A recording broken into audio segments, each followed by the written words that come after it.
Now, on 105.9 FM and streaming worldwide on the WMAL app, O'Connor and Company. 6:07, good morning. It's O'Connor and Company here on this Thursday morning, 15th day of January. We got a busy lineup ahead of us, so thanks for letting us intrude on your morning routine so we can inform you, educate you, activate you, and entertain you. It's 6:35. Hans von Spakovsky is going to join us, talk about that Supreme Court decision on election law. 7:05 brings us Mignon Houston, deputy spokesperson at the State Department. 7:35, Patrice Onwuka, talk about her big day yesterday in the Oval Office. And then at 8:05, KT McFarland about Greenland and Iran. Larry O'Connor alongside our own Bethany Mandel. Good morning, Bethany. Good morning. I think it's funny that you can't go a day without talking to Patrice. You're like, I need her on today. It's true. Could we please get Patrice on? Because Bethany's driving me nuts. I love it. Yeah. No. It's just because you love Patrice. It's not a reflection on our relationship. It's true. So we have updates, quite a bit of updates on ICE, the moves to dismantle ICE, defund ICE, undo ICE, the lies that are being perpetrated about ICE, a lot of lies that are being perpetrated about that incident in Minneapolis. They continue to be debunked. The truth is coming out. Let me just say this. There is a move, and now there's a piece of legislation that's been proposed, and it's not going anywhere, by Democrats saying that they want to defund and dismantle ICE. Just so you know, any politician out there who wants to defund ICE is really saying we don't want immigration laws in this country. Yep. Hear me out for a second. ICE is specifically designed to be the federal agency that enforces our immigration laws. That's what ICE stands for, you morons. Immigration and Customs Enforcement. If you dismantle ICE, it means that none of our immigration laws will be enforced because there is no agency to enforce those laws. Yep. In other words, Democrats do not want immigration laws enforced. That's the bottom line. So these are the same Democrats, by the way, who get celebrated for standing up and giving speeches saying, of course we need to have tough immigration laws, and they vote on them and they pass them, and we've all seen the videos from Obama to Hillary to Chuck Schumer to Nancy Pelosi to Joe Biden all saying, that's right, we need tough immigration laws. But at the same time, they don't want to have an agency to enforce those laws. Yeah. So let's bring it local for a moment. Mm-hmm. The Montgomery County Council are some of these very Democrats who are doing this. That's right. There was an event yesterday at the Montgomery County Council, and the Promoting Community Trust Act, sponsored by Council President Natalie Fani Gonzalez and Vice President Marilyn Balcombe, with support from all 9 other council members, is a response to the Trump administration's ICE efforts. The bill would prohibit voluntary warrantless cooperation with ICE, restrict ICE to county buildings without a judicial warrant signed by a judge. So basically, they're just neutering ICE in Montgomery County. Yeah. So, here we are. Which, by the way, they've been doing already. They all like to deny that there is sanctuary. Oh, no, we cooperate with ICE. This is what Spanberger's doing in Virginia as well. Of course we cooperate with ICE if they have a judicial warrant, which is a sleight of hand deception because immigration law doesn't require a judicial warrant. They don't get a bench warrant from a judge. They get a detainer or issue a detainer, or they get an immigration law judge, which is a different kind of judge. It's not a court of law judge. It's an administrative judge that issues the detainer. And so they're lying, and they know they're lying. They just don't want any of the immigration laws enforced. Yeah. In fact, my conspiracy theory, if I may, is that Republicans have been in on this all these years, too. They pass the laws, and they talk tough on immigration, but they ultimately never, as president, would enforce those laws. It took Trump. Trump is the first guy who said, oh, wow, look what the law says. How about we enforce these laws? And everybody's hair is on fire because they all wanted the credit and all of the celebration and fundraising, thank you very much, based on their support for these laws. And they never once dreamed that a president would actually enforce those laws. So at this hearing at the Montgomery County Council, they invoked Renee Good, who was killed in Minneapolis. And I want to just, alert people because they might not have heard the latest update in that situation because it's getting less and less convenient. Yeah. The ICE agent who shot her suffered internal bleeding, which can happen when someone aims a 3,000-pound car at you and hits you, which is what happened. So for people to claim that he had no reasonable expectation that he was under physical threat, it doesn't really hold muster now that he actually was injured so severely that he had internal bleeding. That's right. So, and mainstream corporate legacy media is finally revealing that. They're finally reporting it, although they're putting the alleged word in there. Yeah, the ICE agent involved in the shooting of Renee Good allegedly suffered internal bleeding. Because of course he suffered internal bleeding because he got hit by a car. And we've all seen that on video. And you're right, it's not getting reported as much. It's fading away because it doesn't matter. We're going to reach the point where it's like, the details and the facts behind the shooting of Renee Good are irrelevant. It's the bigger picture, which is exactly what happened with Michael Brown in Ferguson, Missouri. When the facts came out, it doesn't matter. Hands up, don't shoot is still a rallying cry for people, even though that never happened with Michael Brown in Ferguson, Missouri. And that's what's happened with Renee Good. You're right. Thank you. By the way, here's some other facts about Minneapolis and ICE that is very inconvenient for the people who are trying to dismantle ICE or undermine their operations in Minnesota, or screaming about the fact that there's been a surge of thousands of ICE agents in Minnesota. It's racist. What are they doing? It's awful. It's horrible. Yeah, here's what they've done. In just the last week, they have arrested 13 members of the world's most dangerous criminal gangs. This is reported by News Nation's Ali Bradley. MS-13 and PISAS members. ICE Director Todd Lyons said yesterday, we've arrested over 1,000 criminal illegal aliens in Minnesota since starting the operation. We're picking up the worst of the worst offenders as these cases come in, and we're finding that a significant number of the aliens we arrest, in addition to having serious criminal histories in the U.S. and abroad, are part of dangerous gangs that terrorize communities all over the country. And when you look at the pictures of the people who were arrested, a good chunk of them, they're not Somalis. All right? So stop saying this is racist. Stop saying this is targeting that community.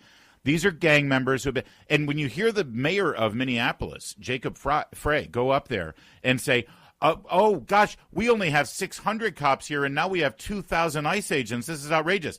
Well, you clearly need them because 1,000 criminals have been arrested in just the 2 weeks since this surge in Minneapolis, and a huge number of them are gang members. Yeah. No, I mean, this is I hope a red pill moment for people in that state and in that city, because they're hopefully realizing the extent to which this problem has gotten out of control right under their noses. Yeah.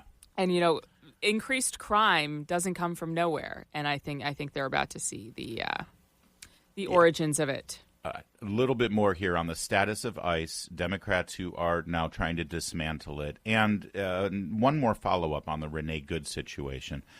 And it's a hopeful one. It's actually some level of humanity that was displayed yesterday in this entire story by Renee Good's ex-father-in-law, former father-in-law from her first marriage. We are going to share that with you. It was on CNN, despite CNN's best efforts. You'll hear it in a moment.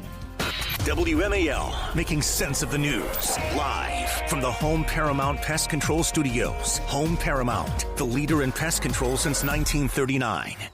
Let's go from the ridiculous to the sublime here. We'll start with ridiculous. Representative Sri Thanedar from Michigan, cut 7 here, announcing his new bill to abolish ICE. ICE is beyond reform. ICE is totally out of control. And this week, I intend to introduce a bill to abolish ICE. We need to make ICE go away. Maybe this is going to sound xenophobic or nativist, but if you're calling to eliminate the agency that enforces our immigration laws, perhaps English should not be your second language? I mean... Sorry, I have to cough. Well... Bethany, I choked Bethany up on that. Yeah, no, I introduced a bill to make ICE go away. Yes. You can't make ICE go away. That is not a thing. I'm sorry. But this is something that I always find very frustrating about Democrats when they are faced with something they don't like. they just kind of cover their ears and their eyes, and they're like, la, la, la, la, la, la, la, Yeah. la, la, la. Defunded, make it Yes, go away. yes. No, and it's like they're faced with Trump, and so their response is the Russia collusion stuff. Let's get rid of him. I just want it to, it makes me feel yucky. It makes me feel icky, and I want it to just go. Mm-hmm. And let's channel adulthood when especially as a lawmaker, and recognize that, you know, this agency in your eyes might be imperfect. So let's try to reform it. Let's take an adult view instead of, quote, we need to make ICE go away. That sounds like my 4-year-old. I just want it to go away. I just want it to go away. No, I'm sorry. That's not how this works. The hairbrush can't go away. So let's figure out a way to live in concert with the hairbrush. Yeah, there's tons of fundraising going on at the idea that Democrats want to abolish ICE, and that's what this is all about. This is how they drum up their radical support, their funding, and, the people marching and screaming in the streets. It doesn't reflect most Americans. But quickly, we had a glimpse of the real humanity of most Americans yesterday on CNN. The former father-in-law of Renee Good. This is the father of the man Renee Good was married to when she had her children. Of course, now she's divorced, and she was in this same-sex marriage. It's complicated. But here he is speaking about ICE. And Aaron Burnett at CNN was just dying to have this man condemn ICE and throw ICE under the bus for the shooting death of his former daughter-in-law. He wouldn't do it. In fact, he did something much better. Take a listen. Out front now, Renee Good's former father-in-law, Timmy Macklin, and he is the grandfather of Good's 6-year-old son, that little boy. And Timmy, we're really appreciative that you are willing to speak out. And I know you want to talk about Renee. Your son was married to her before he died in 2023. And now there has been this horrible tragedy for Renee, and of course your grandson now has lost both his biological parents. You just heard the president speak about your former daughter-in-law. What's your reaction? Well, I'm a Trump supporter also, and Renee was an amazing person. I mean, she full of life, full of joy. I mean, real gentle, a good mother. I just think we make bad choices, and that's the problem. There's so much chaos in the whole world today. And that's why the Bible says, if my people would humble themselves and seek his face and pray and turn from our wicked ways, God will hear from heaven and forgive our sins and heal our lands. And that's what we need to do. We need to turn to God and walk in the Spirit of God and let him lead us and guide us.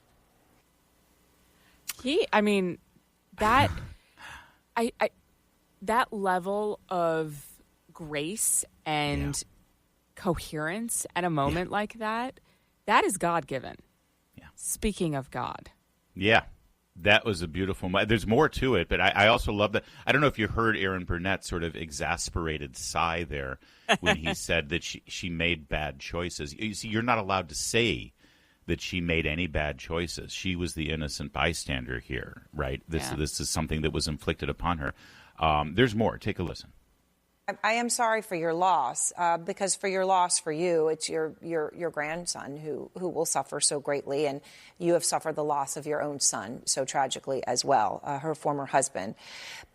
Your grandson's 6 years old. Have you been able to see him or talk to him since all of this has happened?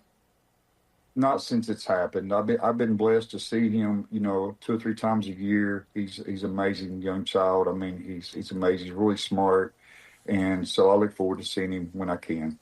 I want to ask you about this. When you talk about the confusion, and you've been open, obviously, about your support for the president, when you look at the videos of what happened, and I'm sure they're very hard for you, Timmy, to watch if you've even been able to, but the Deputy Attorney General says that the Justice Department doesn't believe that there's evidence to back a criminal investigation, right? And nothing about charges or anything like that, just an investigation into what happened in terms of the ICE agents' actions. But they were, according to the prosecutors resigning today, pressuring them to investigate Renee's actions and Becca, her wife's actions. How do you feel about all that? Well, I'm not blaming anybody. I mean, it's a hard situation all the way around. It's hard for for everybody involved. I mean, the ICE agent, at first I didn't see the footage where he was actually, he was actually being ran. I mean, I seen the bump of the car hitting his legs. And so in a flash like that, it's hard to say how you would react. From my understanding that he had been through that before, maybe dragged or something. And so, like I said, it's just a hard situation for everybody. Boy, she tried really hard, but he just refused to. He said, I don't blame ICE. I don't blame Rebecca. I don't blame Renee. It's just a bad situation. And yeah, thank you. More of that. It's pretty good stuff, I think, isn't it? All right. It is 6:24. Coming up, we're going to talk about that Supreme Court decision yesterday that could be a game changer for election fraud lawsuits. Hans von Spakovsky, election law expert, joins us next. WMAL-FM, Woodbridge, Washington, a Cumulus media station. Making sense of the news. News Talk 105.9. News now.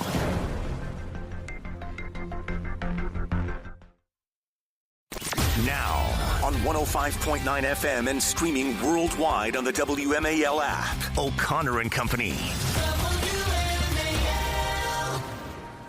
6:36. Call it 6:37. Why not? It's O'Connor and Company here this Thursday morning, 15th day of January. Good morning.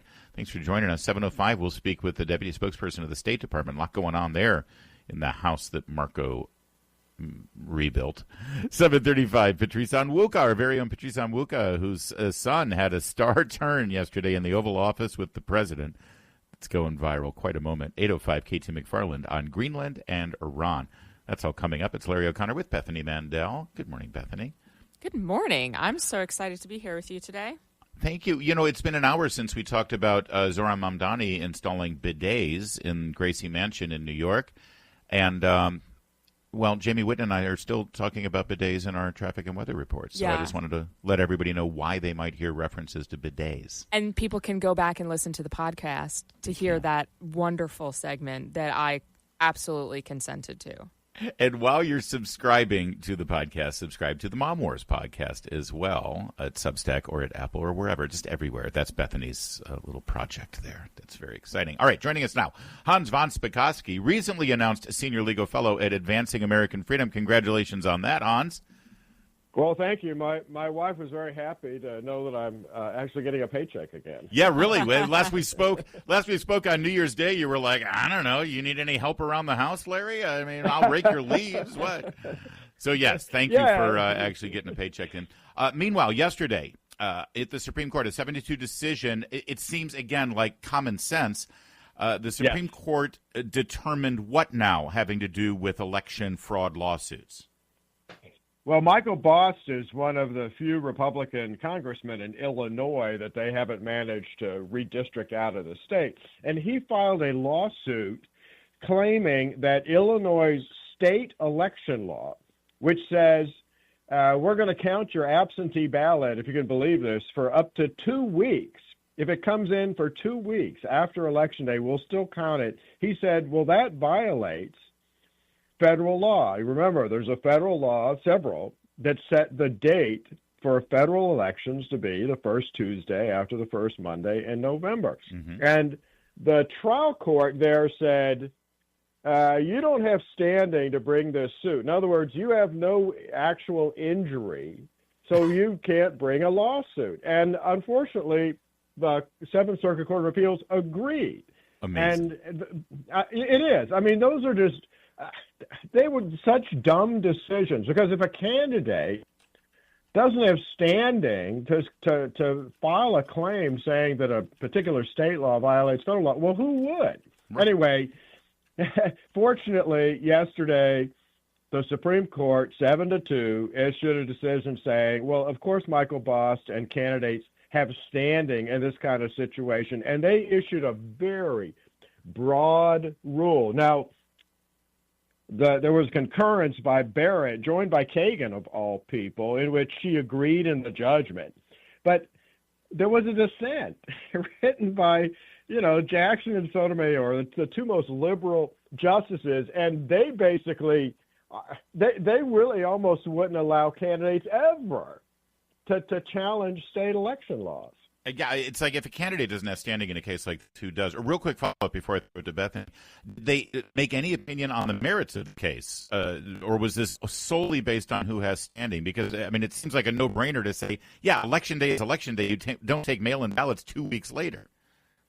No, they didn't issue a substantive decision. They basically said, no, boss, you do have standing to bring this claim, and they sent it back down to the lower court. But that issue is already up before the court in another case they accepted called RNC versus Watson, because the Fifth Circuit U.S. Court of Appeals already held that Mississippi's got a similar law, although they only allow 5 days after Election Day. The court took that case, and so they're going to decide whether all these states that allow absentee ballots to come in after Election Day, whether they're violating federal law. So even though this is a great standing, a decision on standing, the substantive issue, it's already up before the court in a different case. Okay. Have you looked into, so as way of background, I ran for school board here in Montgomery County, Maryland, and I'm a little bit of a truther, just a tiny, tiny, tiny bit about the election results, because the early voting and the day of voting, all of those votes went one way. And then after the election, all of the ballots that started trickling in after the election went a very different way. I lost, but I was losing considerably worse with the ballots that came in after the election. Have you done any research to indicate, like, was that experience of mine, my personal experience, is that an anomaly, or do votes that roll in after Election Day tend to swing in one direction? No, that's very suspicious. All the research that I've done, and I've been doing this for 3 decades, are that when a candidate wins, their percentage of wins tends to be the same, whether it's on Election Day, early voting, or absentee ballots. In fact, in absentee ballot fraud cases that I took a look at, a key indicator was that the absentee ballots votes were totally lopsided in comparison to those other votes. That's usually very suspicious. Oh, interesting. We're speaking with Hans von Spakovsky from Advancing American Freedom about yesterday's Supreme Court decision granting candidates standing to sue over ballot counting laws and other election fraud concerns. Hans, assuage my concerns, because I see Mark Elias looking at this saying, oh, game on, let's go. He's found a new profit center now. Can Democrats exploit this? Now, will Democrats tie up elections in court, weeks and weeks and months after Election Day, trying to fight these things for no reason? Well, yeah, but they've already been doing that. And I will tell you, having watched election litigation across the country, that liberals and Democrats have always had a very lopsided advantage. And what I mean by that is judges almost never say that liberal groups like the NAACP, the ACLU, the League of Women Voters, they almost never tell them, oh, you don't have standing to bring claims. The people that they always reject always seem to be conservatives. Yeah. Also, real fast, Hans, correct me if I'm wrong, this allows candidates to start challenging these laws before Election Day, which is critical, right? Yeah, it absolutely does mean that. And like I said, it's very important. I tell you, if the Supreme Court rules against these kind of state laws and says, no, absentee ballots have to be in by Election Day, let me tell you, that will be one of the biggest steps to cleaning up the election process across the United States that we have seen in decades. We can only pray. Thank you, Hans. Appreciate you as always, and congrats on the new gig. Larry, Bethany, thanks. Thank 644. Later this morning on the Chris Plant Show, the officer that Renee Good hit with her SUV suffered internal bleeding. The Democrats are in denial. 9 a.m. on WMAL. Independent journalist and podcaster Walter Kurd, who we've had on the program a couple of times, is continuing his investigations into fraudulent activities from the Somali community. This time now going through, let me give you the details. It looks like about $700 million worth of cash has been traveling through the Minneapolis airport based on this investigation. Most of all of this is being delivered via suitcases of cash. It's not shady at all. Right. Totally normal stuff. Thank you. When I travel, I always bring a suitcase full of cash. Is that in the carry-on, or do you check that in? Yeah. I think I'm going to go with carry your millions of dollars in suitcase. Well, on your person, yeah. In my experience doing that, my vast experience doing that, because I'm a totally normal person. Yeah, that's what I do. And here's what's interesting: anybody who's ever traveled these days knows that TSA will stop you and inspect your bag if they find a quarter inch of liquid that you accidentally left in your carry-on pouch. And so TSA, apparently, federal officials are investigating this. $700 million in U.S. cash transported in passenger luggage from Minneapolis-St. Paul International Airport, primarily by Somali couriers and other African countries, and the Middle East, by the way, all friendly nations to the United States. According to a whistleblower, the cash, often in bundles of $1 million or more, was legally declared and flagged by TSA agents, but ignored during the Biden administration. So the Biden administration knew about this. They had a TSA whistleblower that saw it all and said, these guys are taking all this cash out. Maybe there's something up here. You try wiring more than $500 cash and you're going to get a phone call from somebody. Biden administration shrugged and said, what are you going to do? Yeah, I mean, this is the lawlessness that we're dealing with here on the left. And it is selective lawlessness.